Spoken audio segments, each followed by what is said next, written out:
Hi, this is Dan Korver, pastor here at Dalton Hill Baptist Church. We're a small Baptist church located in Owasso, Oklahoma. We're small enough to know you, but we're big enough to serve you and for you to serve as well. Our vision is to rescue, restore, and return to service. Rescue a non-believer or a believer who has been hurt or is lost, restoring them to Christ in fellowship with other believers with the desire that they in turn will help others along their way. If you remember last week, we started on doing a part on Moses on opposition, and I think it's important because I think we've all heard the statement and we've all made the statement: sticks and stones, what? But words, what? And how many of you said that's the biggest lie you've heard in a long time? You'll forget about the spankings you might have gotten, but you don't forget about words. They so often can really be devastating. And they also come from so many different ways. We were looking at 4 of them from opposition coming from Moses. Last week we saw one. And just if you review from last week, if you remember in John 16, remember Jesus said, you're going to leave me, but I'm not alone. Father is with me. In me you have peace, but in the world you will have what? Tribulation. He promises right up front you're going to have tribulation. If you remember in 2 Timothy, right the time that Paul was getting ready to be killed in chapter 3 and verse 12, he made the statement, all who desire to live godly lives in Christ Jesus will be persecuted. So you're promised that if you're living the Christian life, you're going to be persecuted. And we also then, if you remember, just in review, we had the path forward. What can we do to help with opposition? And remember, what were the letters I gave you last week? Remember?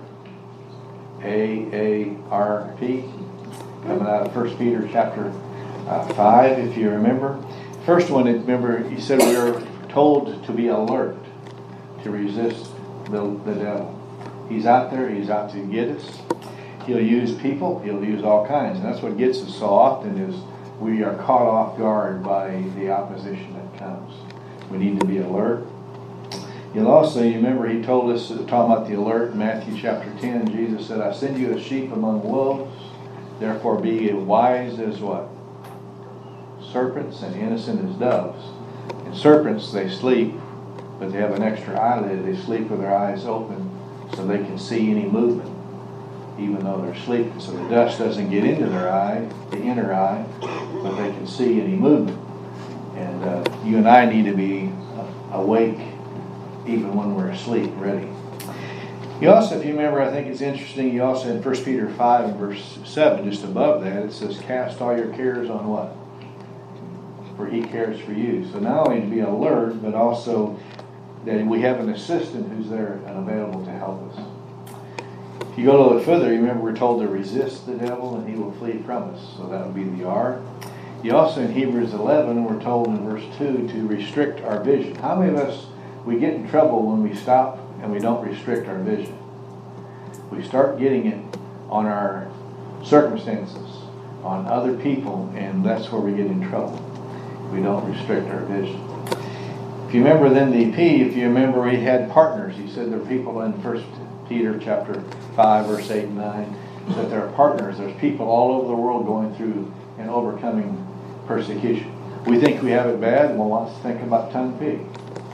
We think we have it bad with our heat. Well, what about in India when it's 115 and you have no air conditioner or only part of the time? And when the electricity goes out, you don't even have a fan.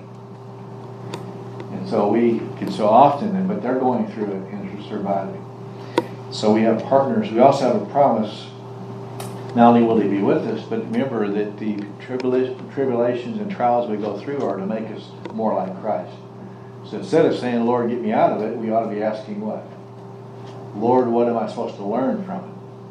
Because if we get out of it every time, what's he going to do? He's going to keep bringing us a different trial to try to teach us the same thing. Last week, if you remember, I think it's interesting, we're looking at Moses in chapter 11 of Numbers. If you remember in chapter 10, the cloud moved, so they then had to move camp. So when they came to the opposition of not having food, it was God's design. God moved him there. How many times do you all take different jobs or anything else, and all of a sudden, or he gives you a job or whatever, but then opposition starts to come? Well, God took you to the job. There must be something for you to learn. And then, if you remember, the source was in verse 4. It was the rabble, we call it riffraff. According to Exodus, it says they're mixed multitude, non-believers. And verse 4 of chapter 11 we saw last week was their greedy desires. So they start talking, and what did the multitude do? You have a grumbler in your midst, and what happens? How quickly does that grumbler then pick up on other people? And so you notice then, just in review, look down in verse 10, what happens of chapter 11 of Numbers. Moses heard the people weeping throughout their families, each man at the doorway of his tent, and the anger of the Lord was kindled, and Moses was displeased. So he's walking down, and he keeps hearing this one, this one, this one. He's hearing all the complaints. And notice how he responds. We saw that last week. Moses then says to the Lord, verse 11, "Why hast thou been so hard on thy servant? Why have I not found favor in thy sight? Thou hast laid the burden of all these people on me." Is that true? What happens is Moses is trying to take a burden. Who led him there? So the burden is really whose? It's the Lord's, but we're trying to take a burden that's not ours. You notice also, notice how many times he uses the word I in verse 12 and 13, 14. Was it I who conceived all these people? Was it I who brought them forth? Thou should say to me, carry them in my bosom as a nurse. God never asked him to do that. Notice 13, where am I to get meat to give to these people? God didn't ask him to get him meat. 14, I alone am I able to carry all this? It's too burdensome for me. Just kill me. Kind of sounds like Elijah and some of the others. Okay, so notice what happens is, and I think it's interesting. Shelley, what's the difference between bitter and better? One letter. Which is? I versus E. And there's a lot of truth there. Are we going to get bitter or are we going to get better? And that's just our perspective. So this is what we saw last week. He was very discouraged. And notice then what God does and where it comes from. He's discouraged, he's depressed. And the Savior then, remember, said he's going to send 70 people to help him, which he does in verse 16 and 17. And then you notice he says he's going to bring food and he's going to give them meat. He asked how many people in verse 21 of chapter 11. The people among you who I have are 600 on foot, 600,000. That's just the men. So you have 600 men that could be for the military. I'm telling you, how many people do they have then? 2 to 3 million. And notice he says he's going to give them food. It's interesting too. They rejected God, but notice I'm going to give them meat for every day for 1 month. You're in the wilderness. And God says, I'm going to give you meat every day for 1 month. And you're supposed to go tell the people you're going to get meat every day for 1 month. How many of you are going to go tell the people you're going to eat every day for 1 month? How many of you are going to say, well, that's not possible. I'm going to tell them that, and then it doesn't happen, and who are they going to come after? And that's what he does. He asks, and notice, I think, interesting in verse 23, Moses said, is the Lord's power limited? If I say I'm going to do it, I'm going to do it. So I think it's important. So when you look at it, that's what we saw last week, was just the discouragement and the depression. And it happens when our eyes are focused on who? On ourselves, on our circumstances. Moses was trying to take the place of God, and it wasn't God's place. He wasn't supposed to take God's place. And I think it's interesting when you do it. God sends him help when he needs it. How many of us are open to help? You know, you can say that, but a lot of people, they aren't open to help. You try to help them, and no, I'm overburdened and everything else, but no, I don't want your help. I don't want help. And it's one of the things we need to recognize. So that's where we left off. That takes us then to verse 24. If you remember, God selected you can see where the opposition comes from this time. Verse 24, remember, he selected 70 men.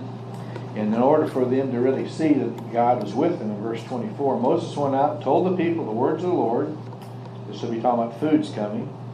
And also he gathered the 70 men of the elders of the people and stationed them around the tent.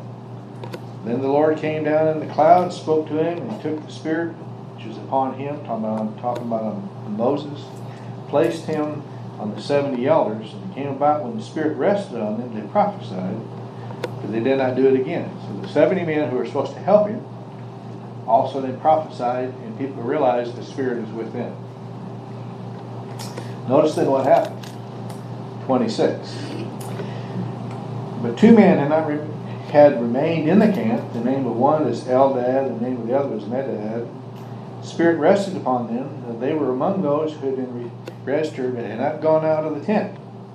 And they prophesied in the tent. So the other 68 left and didn't prophesy, but these 2 stayed back and were prophesying. Notice what happened. So a young man ran and told Moses, Eldad and Medad are prophesying in the camp. And Joshua the son of Nun, the attendant of Moses from his youth, answered, Moses, my Lord, restrain them. Why does he tell him to stop? Who's supposed to be the spokesman? Who? Moses. Moses, you're the spokesman. They're over here talking, and that's not their place. Notice that jealousy, I think, is in being indispensable of yourself, or others are out of place. Do you ever have any of that happen at work? Somebody trying to do something and they're trying to help out. Hey, that's not your place. Or hey, that's my job. Don't do my job. When you're trying to, how are you going to respond when? Notice he can't do it alone. God gives him 70. 2 of them are prophesying, and he's saying no. The others are saying no. You shouldn't prophesy. Only Moses can do that. How are you going to respond if you're Moses? Notice what he does. I think it's interesting in verse 29. Moses said to him would be Joshua, are you jealous for my sake?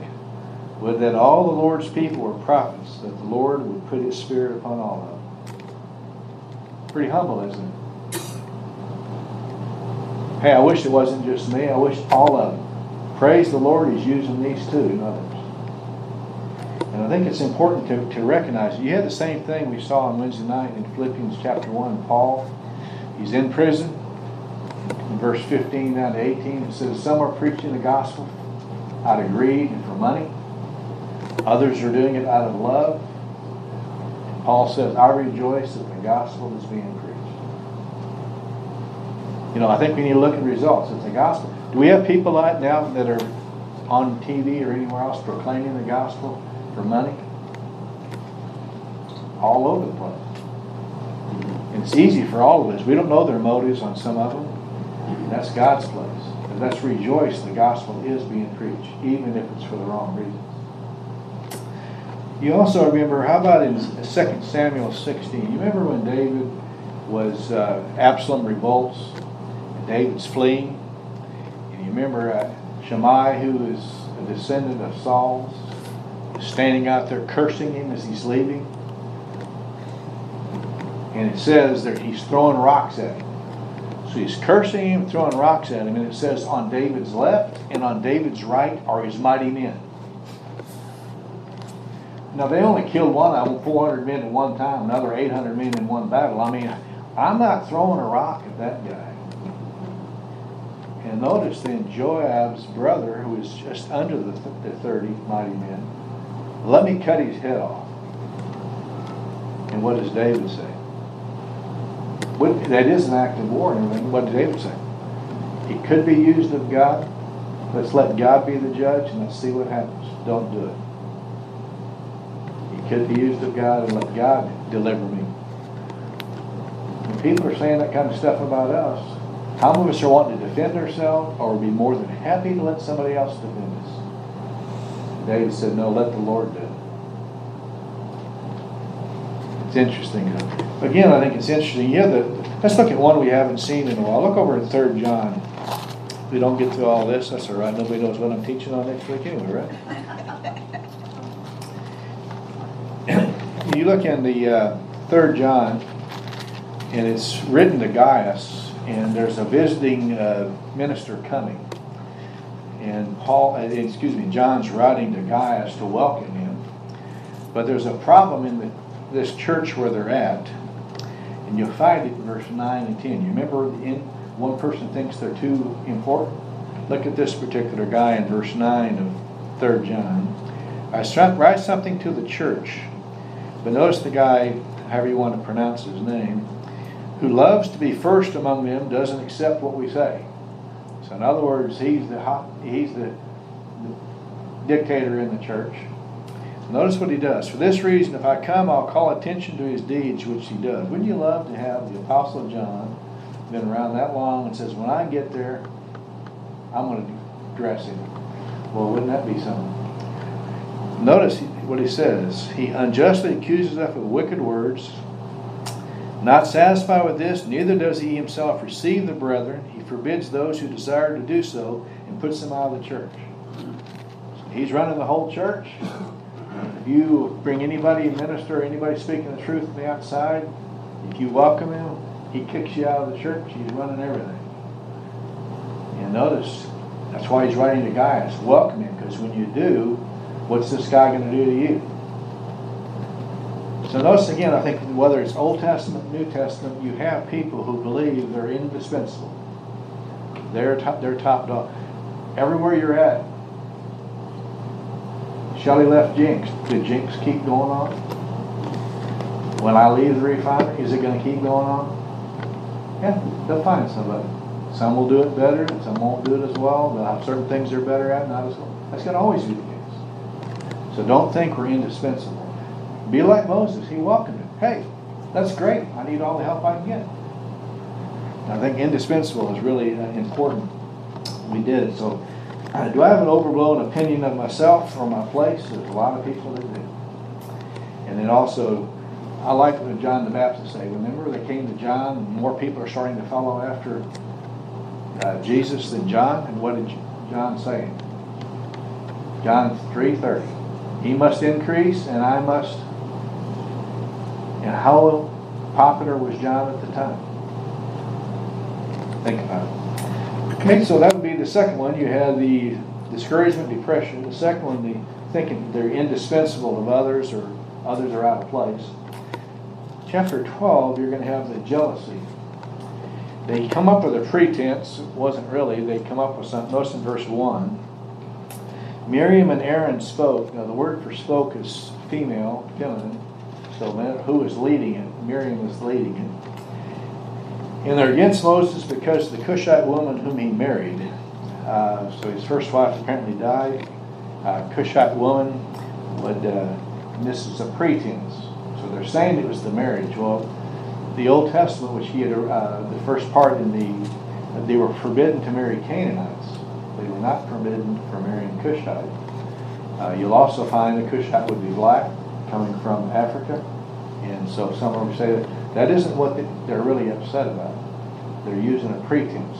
The next verse will tell you what they're using this as an excuse. Notice in verse 2, they spoke. Notice they now, both of them. Has the Lord indeed spoken only through Moses? Has he not spoken through us as well? Jealousy. Now Miriam was called a prophetess, so we already saw it earlier. Aaron is also a priest and so on. Aaron has the important part, he's spokesman. So Moses is going and they're getting jealous for all the attention and all the stuff that he's done. Who's the one that writes, gets the 10 Commandments or anything else? I mean, you think about it. So you have jealousy. Is there any jealousy among family members? That's the different thing. Any jealousy about people at work? So here you have it. They're jealous over it. And it's interesting and a very important verse that you have. So they're jealous. That's the problem of what all in his position and the notoriety he's getting. Notice in verse 3, now Moses, the man Moses, was very humble, more than any man who's on the face of the earth. That is quite a statement because you think about what the position that Moses had and how humble he is. Most of the time when somebody had that, they would think more highly of himself than they should. Notice what happens then. How would you like to be Miriam and Aaron right about now in verse 3? And suddenly the Lord said to Moses and Aaron, Miriam, you three come out to the tent of meeting. You three come here. I'm gonna meet with you. Boy, that'd be a scary meeting, wouldn't it? Notice what he says in verse 6. God speaking to the three of them, hear now my words. If there is a prophet among you, I, the Lord, shall make myself known to him in a vision. I shall speak with him in a dream.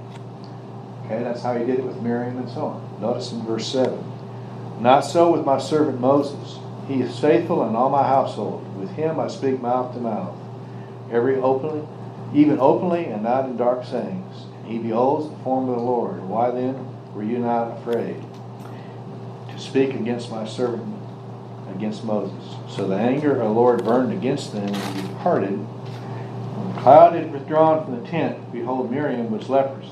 Notice, since she's the one where the source comes from, she has leprosy. Notice how Aaron then, in verse 11, Aaron said to Moses, O my Lord, I beg you, do not account this sin to us in which we have acted foolishly, in which we have sinned. Do not let her be as a dead person. Now, how would you be right now if your family does this? Moses is, he's had some trouble already with Aaron, and you have these opposition. They've opposed him again publicly in front of everyone. And here you have it. That's the reason why the punishments. So what would you do? You then find that Moses then cries out to the Lord and asks for her to heal her, which God does. But it says because it's a public sin, she is to be put out of camp for 7 days. And then, no, they didn't move, and the entire group didn't move for 7 days. Everybody knows what she did. Everybody knows she's being punished, and she's put outside. But think about it. How many of us would pray for somebody who falsely adjudged us and everything else and pray for their healing? Any of you ever been falsely accused? How many of us are, Lord, heal them, or how many, Lord, thank you? Zap them. I hope they keep it the rest of their life. And you think of leprosy, you notice it talks about they're going to be losing limbs and losing everything else. We're talking about really a slow, painful death that they've had. But you have the jealousy. I think a lot of times you have a lot of jealousy. You have people doing the same thing, you're doing the same thing, and they get the recognition and you don't. Or you have people who are over you and you do all the work and they get the praise for it. Did that ever happen to you? You have a lot of ghostwriters. Do you realize you have a lot of ghostwriters? That you'll have well-known people who will have their name on the book, but they have ghostwriters that do all the research and do everything, but their name never appears. They just look over their manuscripts and say that's true, make a few changes. They're the author of the book, but they didn't do the writing.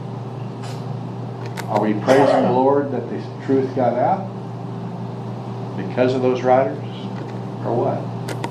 So think about that jealousy. I think, would you and I support Moses in that position? And I think it's important. Jealousy really is an important one in word and deed, and it happens to all of us. All of us have siblings who are more talented than we are, or they may be better looking than we are, or whatever it might be, co-workers, whatever, or get promoted because of their looks, or whatever it might be. How many of us jealousy really plays in a huge thing? So you have the discouragement and depression that he had to face because he was focused on the wrong. You had the indispensability about himself, and he said, hey, I welcome anybody to come help me. And then you have the jealousy, others wanting positions. The last one you have, we all know it well, is down in chapter 13 and 14 where they have the spies. And they're about to go into the land, and they send out the spies in chapter 13. And they send them out, and they choose leaders from each tribe. It's interesting, when they choose the leaders, they more than likely would choose natural leaders. They did not necessarily choose spiritual leaders. There's a big difference. How many churches today, when people are selected to different boards or whatever, are they natural leaders, but not necessarily spiritual leaders? They're successful in business or anything else, that doesn't necessarily mean they're spiritual leaders. So we know the story well. The 12 go and they come back and they talk about how good everything's flowing, But notice their problem is their eyes are on the size of the people in their cities. And they say we cannot take possession. They're too strong for us, and they have fortified cities, and they have giants. Was that true? All of that's true. We noticed in Caleb, obviously, as well as Joshua, said we should, by all means, take possession. You notice in Joshua does it, Caleb does it, Moses does it, and Aaron. They all say, we need to go. You find it in chapter 14 then, in verse 2. They cry out and weep in verse 1. All the sons of Israel grumbled against Moses and Aaron, and the whole congregation said, would that we have died in the land of Egypt, or would that we have died in the wilderness. Grumbling all the time, aren't they? Notice it says, you're taking us to be plunder. Verse 4, let's appoint another leader, and let's go back to Egypt. God's saying to move, and this is what's happening. Let's get rid of Moses, let's get rid of all this, let's get a new leader, and let's go back. You'll notice it's so bad that when you look down a little bit further, they are about to stone them. They're real. They're going to stone Moses, and Moses is simply doing what? He's simply telling them what to do. Yes, it is that way. Joshua and Caleb, we can take them, their protection is removed. When you look at Jericho, does it look like the protection's removed? No. They still got the wall. They had to march around it, just like God said before the wall would fall. They still had it.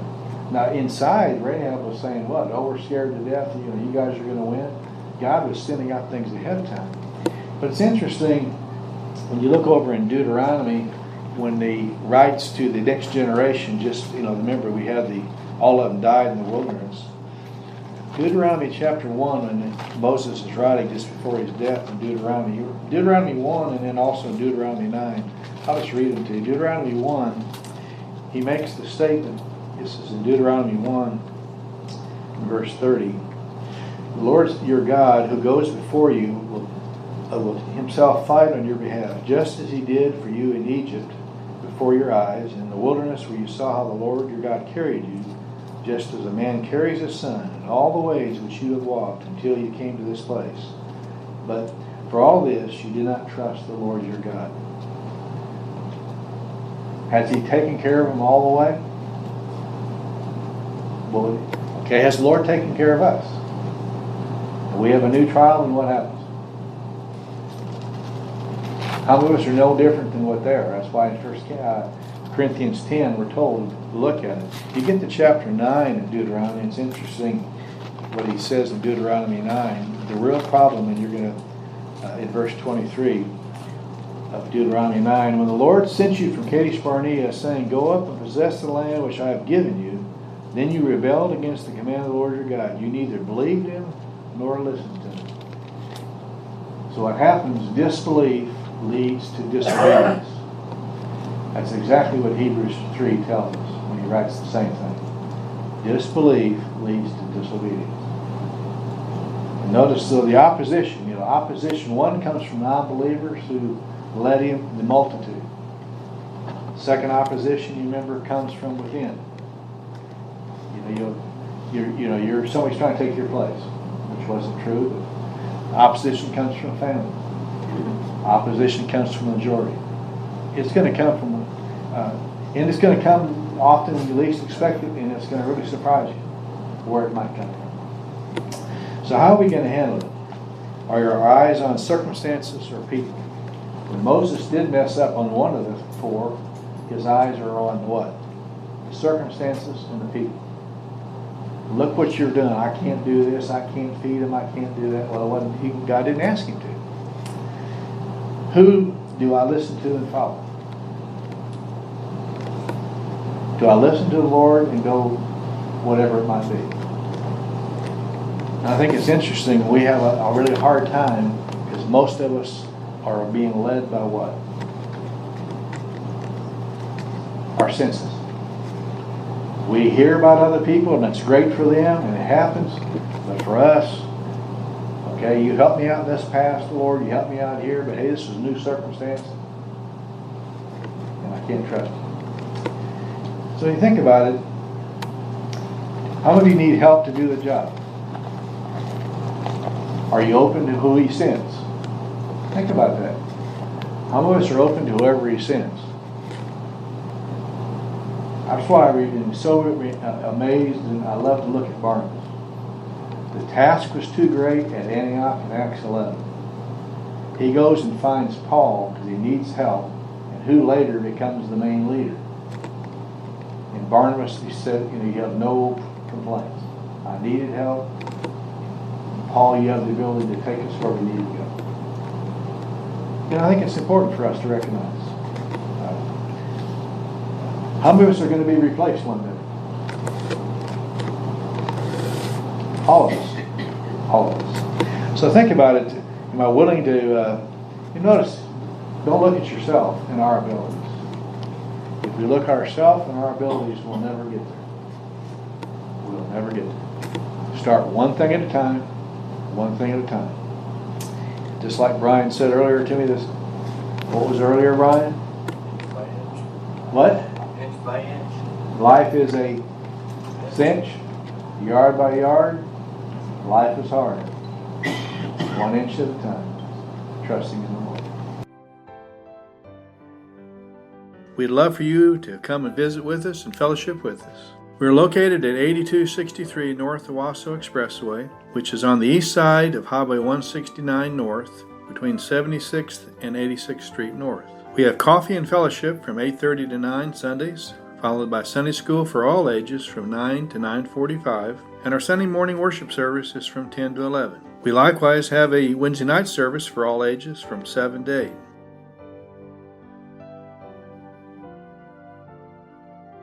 Now may the Lord of peace Himself give you peace at all times, and in every way the Lord be with you all the time.